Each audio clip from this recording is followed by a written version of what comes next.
So today we're going to demonstrate to you on doing basic life support. So these are my two students, Mona and Nisa.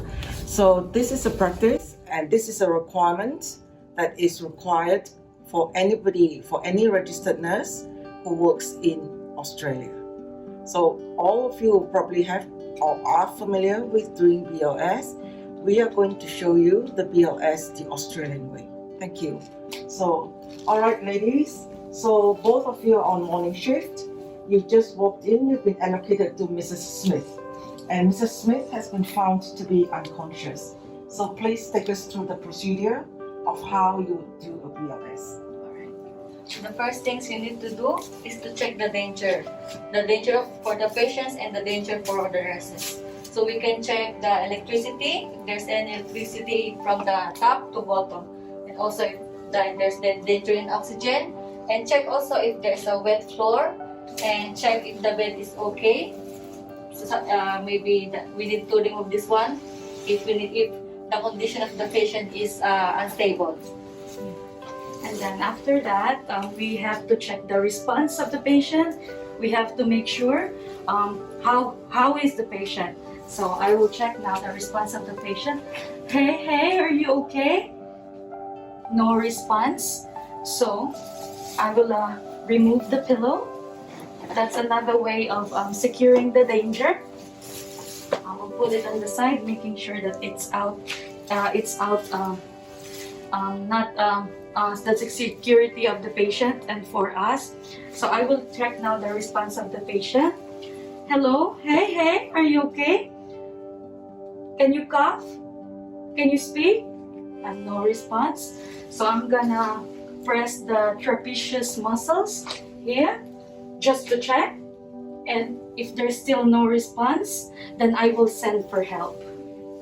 So the next one is to send the help. So we need to call the rapid response or code blue, and then while you're waiting for the doctors to come here or the team, you need to prepare some materials like ambo bag and the crash cart. So I need to get now the crash cart and some materials. So now I will get, and while she's getting for help, then I'm gonna check anything in the patient. I'm gonna check first for the response of the patient. I'm gonna check the airway, so seeing if there's any obstruction or anything like secretions or saliva or anything. And then if there is secretion, then I will use the suction machine to clear the mouth of the patient. And then if it's okay now, then I will tilt the head of the patient and then look, feel, and listen. So I will check for the breathing of the patient and the rise and fall of the chest.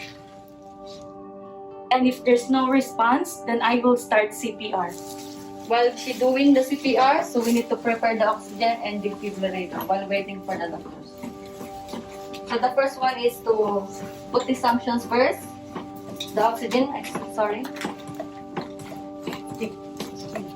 18, 19, 20, 22, 23, 26, 27, 28, 29, 30. Do your two resting breath while waiting for the MB bag. So just do them right.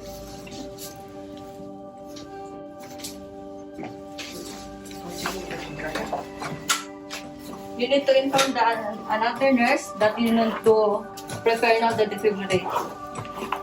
So having the automated external defibrillator is something that is fairly new to this country. Roughly 10 years ago, this was brought in. So we know that with effective use of the compression as well as using the AED, many lives have been saved in this country. So Nurse Mona, I need to attach the defibrillator.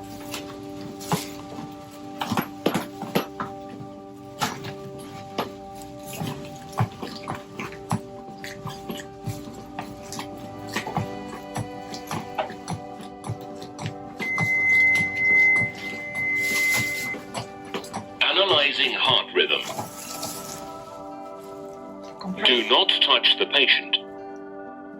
Do not touch the patient. Shock advised. Are you clear? I'm clear. Charging. Stay clear of the patient. Deliver shock now. Press the orange button now. Await the oxygen. Shock delivered. Start CPR. And put the oxygen on.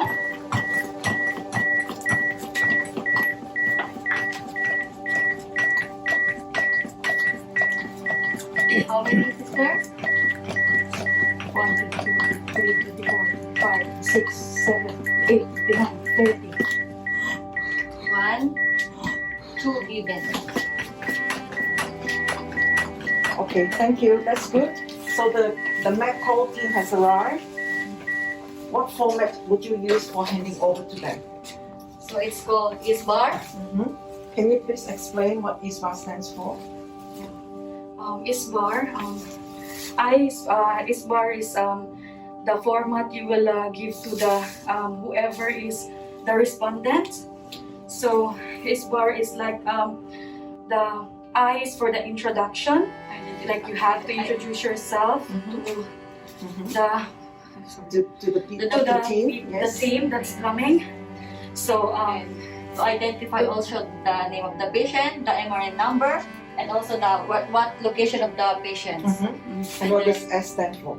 S is for the situation, like whatever happened to the patient.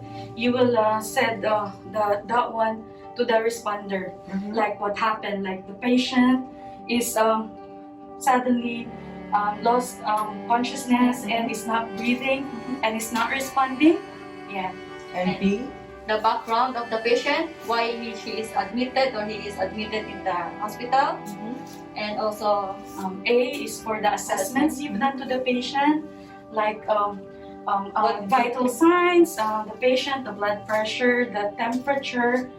If ever you've taken the ECG of the patient, then you will have to say to the doctor as well. and also how many joules you put in the defibrillator for the patient, and also the oxygen, how many liters you put to the patients. Yes, and R stands for the recommendation you want for the patient. You will suggest it to the responders, or maybe the patient needs blood investigations or any other diagnostic test.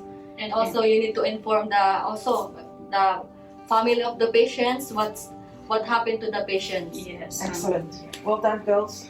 Thank you. Okay. So this is what we do for our BLS. And the students are given the opportunity to practice until they become confident.